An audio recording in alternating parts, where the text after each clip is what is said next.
কি বন্ধুরা, সকলে ভালো তো? আশা করছি সকলে খুব ভালো আছো। আজকে একটা নতুন ভিডিও নিয়ে এসেছি। আজকের ভিডিওটা শর্ট না, লং ভিডিও এনেছি। তোমরা একটু সময় নিয়ে দেখো, আশা করি তোমাদের সকলের খুব ভালো লাগবে। আজ প্রথম বাড়িতে আমি বানালাম সাদা আলুর তরকারি আর সাদা সাদা ফুলকো লুচি। কতটা ফুলাতে পেরেছি লুচিটা আমি জানি না, কিন্তু চেষ্টা করেছি।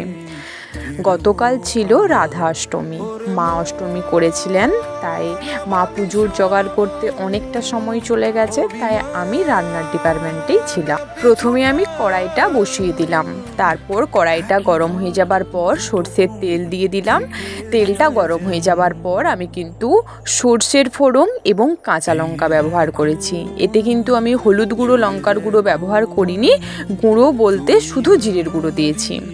ফোড়নটা দিয়ে দেবার পর আমি কিন্তু আলুটা তুলে দিলাম। আলুটা তুলে দেবার পর একটু নাড়াচাড়া করার পর কিছু মটরও ভিজিয়ে রেখেছিল, তাই মটরটাও দিয়ে দিলাম। লবণও দিয়ে দিয়েছিলাম এবং অপেক্ষা করেছিলাম আলুটার হালিগন্ধটা চলে যাওয়া অবধি। এরপর দিয়েছিলাম টমাটো ছিল না, তাই টমাটোর সসটা দিয়ে কাজ চালিয়ে নিয়েছি। এবং হলুদ গুঁড়ো, লঙ্কার গুঁড়ো এখানে প্রয়োজন নেই, শুধু জিরের গুঁড়ো দিয়েছিলাম। দিয়ে দেবার পর কিছুক্ষণ নাড়াচাড়া করে নিলাম। আমার মতো সাদা আলুর তরকারি লুচি খেতে কার কার ভালো লাগে অবশ্যই কমেন্টে এসে জানিও। যারা এখনও খাওনি, যাও রেসিপিটা দেখে বাড়িতে ট্রাই করো।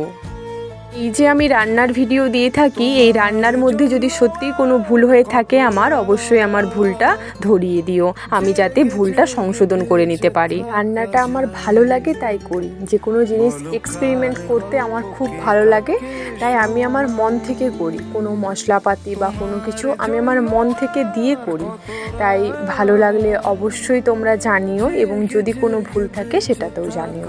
কষিয়ে নেবার পরে জল ঢেলে দিলাম। জল ঢেলে দেবার পরে একটু চেক করে নিয়েছিলাম সব ঠিকঠাক আছে নাকি। দেখলাম লবণটা কম আছে, তাই লবণ দিয়ে দিলাম। কিছুটা পরিমাণ কাঁচা লঙ্কাও দিয়ে দিয়েছিলাম, কারণ আমাদের বাড়িতে ঝালটা একটু বেশি খায়, আর সব কিছু ব্যালেন্স করার জন্য কিছুটা পরিমাণ চিনি দিয়ে দিয়েছিলাম। ওইদিকে ফুটে গেছে, আর নামানোর আগে আমি কিন্তু একটু হাতে করে দোলে কসুরি মেথি দিয়ে দিয়েছিলাম। ব্যাস, নামিয়ে নিলেই রেডি সাদা আলুর তরকারি। আহামরি কিছুই নয়, খুবই সহজ একটা রেসিপি সাদা আলুর তরকারি। আর অন্যদিকে আমি কিন্তু ময়দাটাকে মেখে কিছুক্ষণের জন্য ঢাকনা দিয়ে রেখেছিলাম। তারপরে ঢাকনাটা খুলে দেবার পরে আরও একটু ভালোভাবে মেখে নিলাম।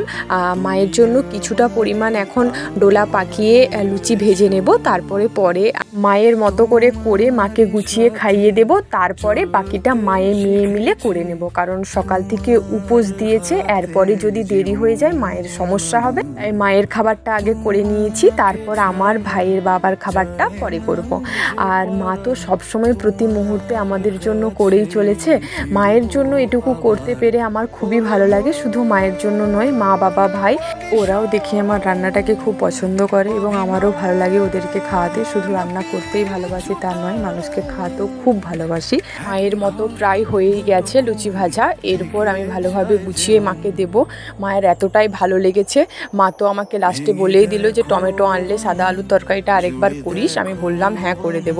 লাস্টে তোমরা মায়ের রিভিউটা দেখতেই পাবে কতটা ভালো লেগেছে মায়ের। আর তোমরাও বাড়িতে বানিয়ে খেও, কেমন হয়েছে সে কমেন্টে জানিও। সকলে ভালো থেকো, সুস্থ থেকো, ধন্যবাদ। দারুণ দারুণ দারুণ।